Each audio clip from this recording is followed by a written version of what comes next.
Halo adik-adik, sekarang kita akan melanjutkan membahas kinematika gerak yang bagian AKM ya. Nah, yang pertama katanya, berdasarkan stimulus 1, tentukan besar kecepatan Delia terhadap Nela. Nah, jadi kita cari dulu ya di sini. Pada suatu pagi, Delia pergi ke sekolah. Dengan ayahnya menggunakan mobil, jarak rumah Delia ke sekolah adalah 13, berarti S-nya itu adalah 13,5 km.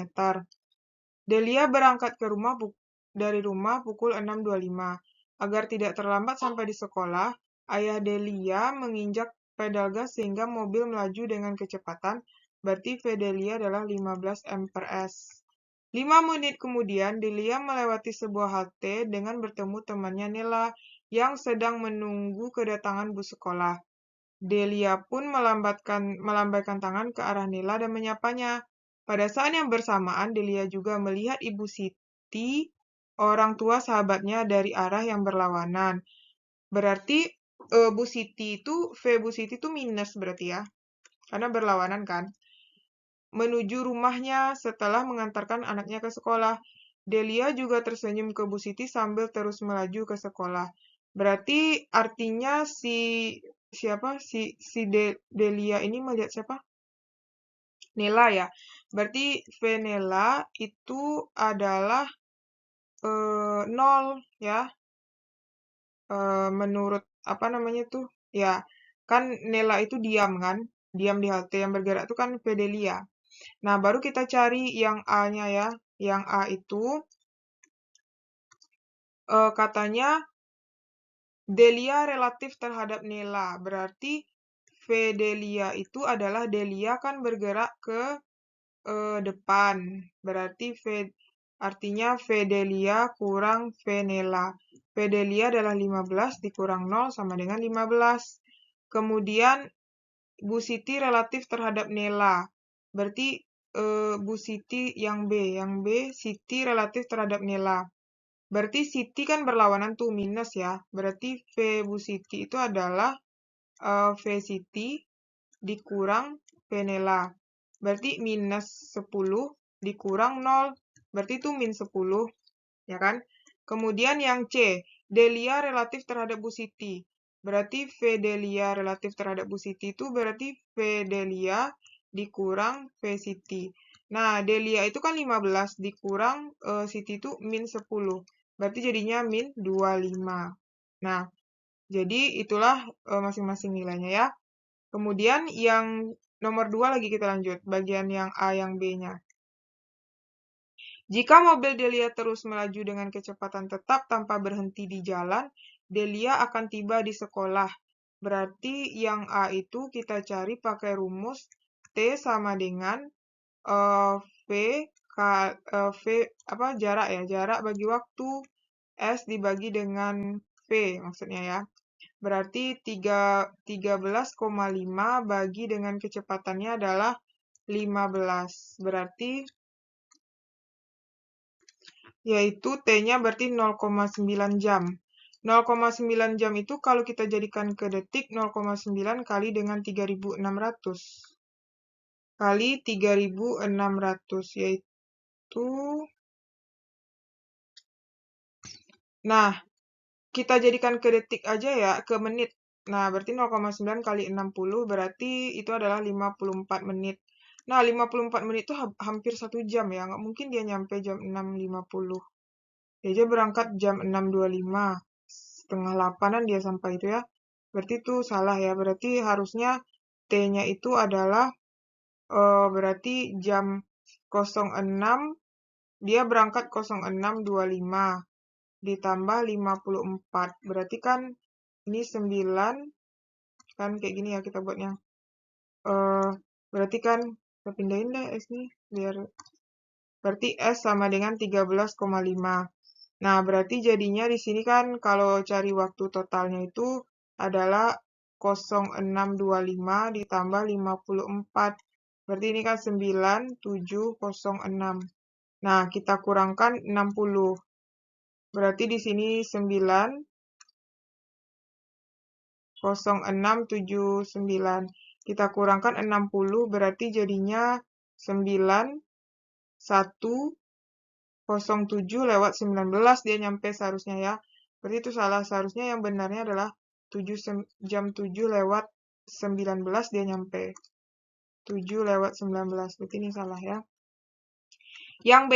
Gerak mobil Delia terhadap, berarti ini 2. Gerak mobil Delia terhadap Nela termasuk gerak semu. Ya, benar. Nah, sekarang kita akan mengerjakan kinematika gerak soal AKM. Nah, yang stimulus 1 kita kasih indeks ya. Di sini A, B, C. Nah, langsung aja ya kita baca yang A. Dila bertemu Nela pada jarak 4,5 km dari rumah Dila. Nah, kita jawab yang A. Kan Dila itu pergi dari rumah Delia ke sekolah adalah 13,5. Delia berangkat pukul 6.25. Agar tidak terlambat sampai sekolah, Delia menginjak gas pedal dengan kecepatan 15 meter per sekon. Kemudian, 5 menit kemudian, Delia melewati sebuah halte. Berarti 5 menit kemudian Delia, berarti T-nya itu adalah 5 menit. Nela yang sedang menunggu kedatangan bus sekolah. Delia pun melambaikan tangan ke arah Nela. Nah, yang ditanya Delia bertemu Nela pada jarak. Nah, berarti kan dia ketemu ini ya. Nah, bertemu dengan Nela. Berarti ini nih. Berarti ini kita rubah ke detik ya. 5 kali 60. Berarti 300. Nah, berarti jaraknya itu adalah S sama dengan P kali T. Berarti 15 kali 30. Berarti 45,000 meter atau sama dengan 4,5 km. Berarti ini benar ya. Yang B. Setelah mengantarkan anaknya, Bu Siti kembali ke sekolah pada pukul 6.15. Nah, jadi menunggu kedatangan bus, Delia melambaikan ke arah Nela menyapa. Pada saat yang bersamaan, Delia juga melihat Bu Siti, orang tua sahabatnya dari arah yang berlawanan. Bu Siti mengendarai motor dengan kecepatan 10 menuju rumahnya setelah mengantarkan anaknya ke sekolah. Delia juga tersenyum dan memberi salam kepada Bu Siti sambil terus melaju ke sekolah. Nah, berarti di sini kan Bu Siti kembali dari sekolah. Nah, jadi dia itu 6.15. Dia aja ketemu di sini 6.25. Si Delia aja berangkat pukul 6.25. Terus masa iya Bu Siti itu kembali ke rumah 6.15? Tapi bisa sih kita cari, Nak. Di sini Ibu Siti mengendarai motor dengan kecepatan 10 menuju rumahnya setelah mengantarkan anaknya ke sekolah. Jadi Bu Siti itu kembali ke rumah jam 6.15. Berarti di situ T sama dengan, berarti dari sekolah ke rumah. Tapi di situ diketahui nggak sih rumah Bu Siti? Nah, masalahnya jarak rumah Bu Siti itu nggak diketahui.